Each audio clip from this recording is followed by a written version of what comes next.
Assalamualaikum warahmatullahi wabarakatuh. Bertemu lagi bersama saya, Coach Denny. Kali ini saya yang berdiskusi, menyampaikan berbagi ilmu dan pengalaman tentang manajemen kinerja, khususnya manajemen penganggaran.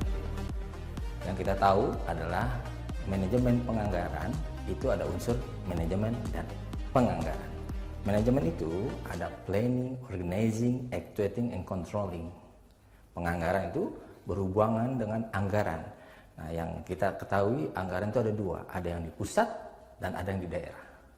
Di pusat namanya APBN, Anggaran Pendapatan Belanja Negara. Di daerah APBD, Anggaran Pendapatan Belanja Daerah.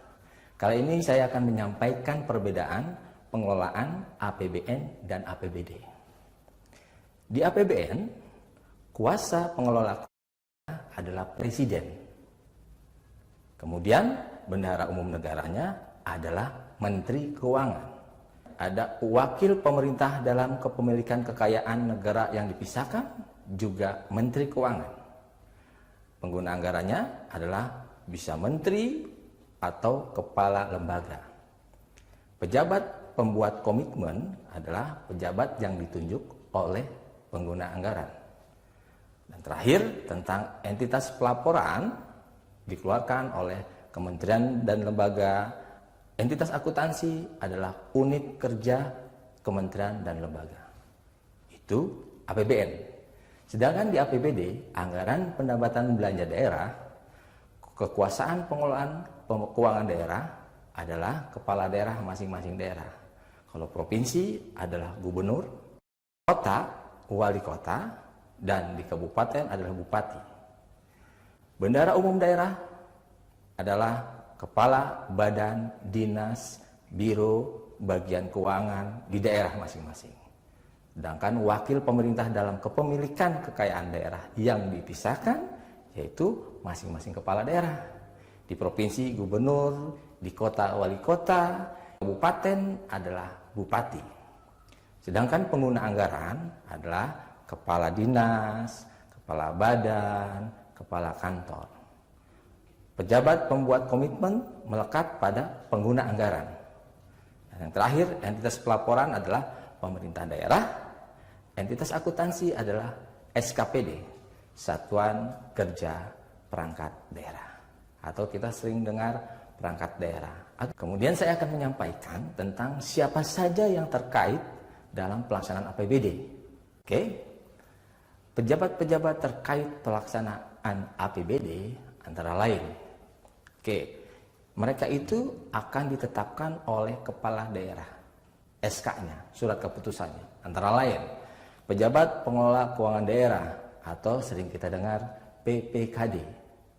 Kemudian kuasa bendahara umum daerah atau kita singkat BUD. Kemudian ada pengguna anggaran, sering kita dengar PA. Ada juga kuasa pengguna anggaran, kita dengar KPA. Terakhir adalah bendahara penerimaan dan bendahara pengeluaran. Ingat, mereka itu semua ditetapkan oleh kepala daerah. Kemudian di bawahnya, di masing-masing SKPD, yang ditetapkan pengguna anggaran atau ditetapkan oleh PA di masing-masing SKPD, PD atau OPD yang sering kita dengar. Antara lain, pejabat pelaksana teknis kegiatan, sering kita dengar PPTK. Terakhir, pejabat penata usahaan keuangan, PPK, di masing-masing SKPD. Itulah pejabat-pejabat yang terkait pelaksanaan APBD. Kali ini saya akan melanjutkan tentang siklus pengelolaan keuangan daerah. Siklusnya dari perencanaan, pelaksanaan, penatausahaan, pertanggungjawaban, dan terakhir adalah pemeriksaan. Itu setiap tahun itu mengalir. Saya ulangi, dari perencanaan, pelaksanaan, penatausahaan, pertanggungjawaban dan pemeriksaan. Oke, saya breakdown satu-satu. Pertama, tentang perencanaan. Perencanaan tentunya masing-masing daerah harus memiliki atau membuat dokumen perencanaan pembangunan daerah. Ada beberapa dokumen yang harus dibuat oleh daerah. Pertama, RPJMD. Itu rencana pembangunan jangka menengah daerah, itu per 5 tahun. Sedangkan untuk tahunannya adalah RKPD, rencana kerja pemerintah daerah. Dan setelah itu setiap tahun harus teman-teman ingat bahwa ada peraturan Menteri Dalam Negeri yang selalu diterbitkan di setiap tahun, yaitu tentang Pedoman Umum APBD, Pedoman Umum Anggaran Pendapatan Belanja Daerah. Itu munculnya sekitar bulan Mei dan Juni sebagai patokan untuk tahun ke depan. Kemudian setelah pedoman itu sebagai acuannya, pedomannya, maka di daerah melakukan perencanaan, yaitu melakukan KUA, Kebijakan Umum Anggaran. Ada juga PPAS, Prioritas Plafon Anggaran Sementara, dan itu akan didiskusikan antara kepala daerah dengan anggota dewan. Mereka, kedua belah pihak antara eksekutif dan legislatif, membuat kesepakatan, namanya nota kesepakatan, atas hasil diskusi mengenai KUA dan PPAS tadi. Kemudian mereka menyusun pedoman penyusunan RKA SKPD yang dilakukan oleh kepala daerah dengan TAPD-nya. TAPD adalah Tim Anggaran Pemerintah Daerah. RKA, Rencana Kerja Anggaran, SKPD, Satuan Kerja Perangkat Daerah. Kemudian didiskusikan antara TAPD, barulah nanti diterbitkan RKA SKPD, Rencana Kerja Anggaran SKPD. Kemudian diberikan masukan untuk menjadi rancangan APBD, RAPBD, Rancangan Anggaran Pendapatan Belanja Daerah. Kemudian dilakukanlah evaluasi Raperda APBD oleh masing-masing kepala daerah. Kalau gubernur, diskusi dengan Kementerian Dalam Negeri. Daerah, bupati, wali kota, diskusi melalui gubernur sebagai wakil pemerintah pusat. Kemudian lalulah ditentukan sebagai Perda, Peraturan Daerah APBD, Anggaran Pendapatan Belanja Daerah. Itu mengenai perencanaan. Otomatis apa yang kita rencanakan harus kita laksanakan, yaitu pelaksanaan. Dalam rangka pelaksanaan sudah terjadi yang namanya Perda APBD, Peraturan Daerah Anggaran Pendapatan Belanja Daerah, yang harus menjadi pedoman pelaksanaan di daerah masing-masing. Oke. Kemudian setelah Perda APBD sudah jadi, maka dilakukan rancangan DPA SKPD, Dokumen Pelaksanaan Anggaran Satuan Kerja Perangkat Daerah. Sebelum menjadi fix jadi DPA SKPD, harus ada verifikasi.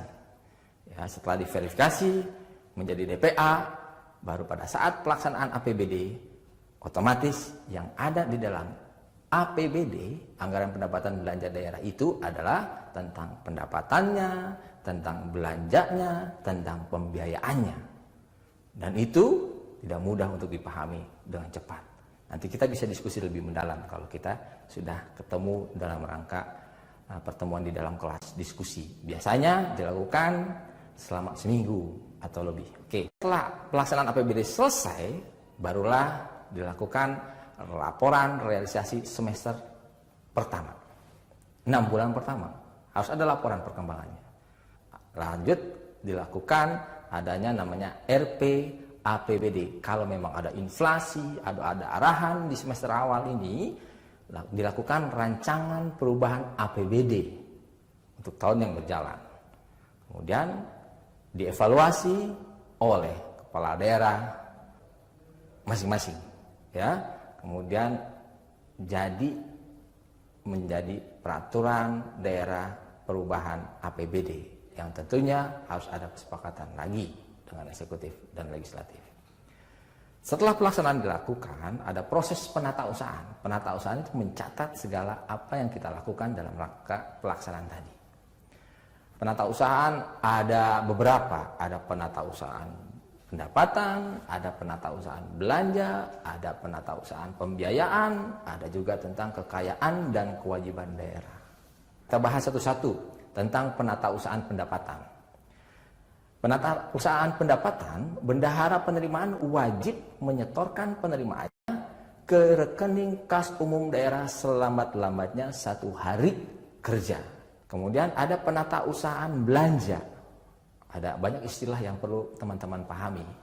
Di sana ada penerbitan SPMUP, SPMGU, SPMTU, dan SPMLS oleh Kepala SKPD. SPM adalah surat perintah membayar. UP adalah uang persediaan. GU adalah ganti uang. TU adalah tambah uang.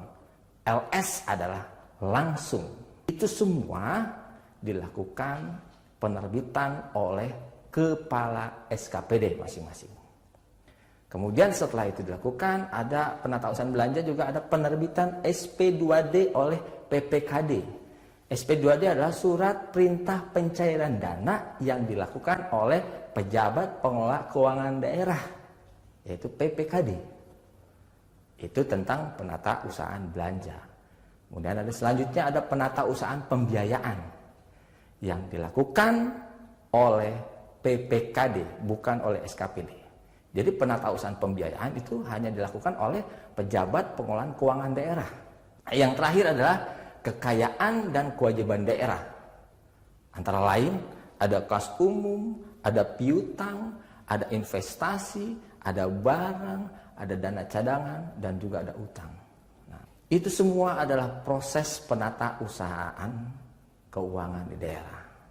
Ya, tentunya itu semua harus kita lakukan berdasarkan akuntansi keuangan daerah. Ada peraturannya, nanti kita akan bahas satu-satu.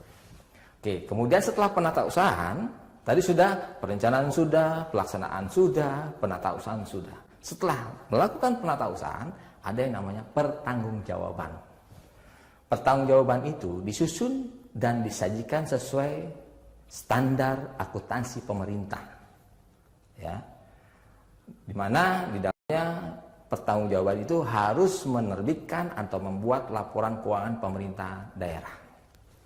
Item-itemnya ada banyak. Contohnya ada LRA, laporan realisasi anggaran. Ada LPSAL, LPSAL, laporan perubahan saldo anggaran lebih. Ada LO, laporan operasional. Ada neraca, ada LPE, laporan perubahan ekuitas. Kemudian ada laporan arus kas, dan ada CALK, CALK, catatan atas laporan keuangan. Setelah laporan keuangan pemerintahan daerah dilakukan, dibuatlah Raperda, rancangan peraturan daerah pertanggungjawaban pelaksanaan APBD. Dan didiskusikan antara kepala daerah dan anggota dewan supaya nantinya menjadi persetujuan bersama. Kemudian dilakukan evaluasi agar mendapatkan persetujuan. Setelah itu 3 hari kemudian dilakukan evaluasi oleh gubernur atau Mendagri selama 15 hari kalau di provinsi. Ada waktu 7 hari untuk melakukan penyesuaian oleh pemerintah daerah. Setelah itu barulah terbit yang namanya Perda Pertanggungjawaban Pelaksanaan APBD. Setelah itu pertanggungjawaban dibuat sampai peraturan daerah pertanggungjawaban pelaksanaan APBD, barulah masuk ke tahap berikutnya pemeriksaan. Pemeriksaan ini dilakukan oleh BPK, Badan Pemeriksa Keuangan Republik Indonesia. Ya, karena ini berhubungan dengan keuangan. Nah, itulah yang saya bisa sampaikan secara singkat mengenai siklus pengelolaan keuangan daerah dari perencanaan, pelaksanaan, penatausahaan, pertanggungjawaban, dan pemeriksaan. Semoga bermanfaat. Nanti kita akan ketemu lagi lebih mendalam di pertemuan langsung di kelas. Assalamualaikum warahmatullahi wabarakatuh.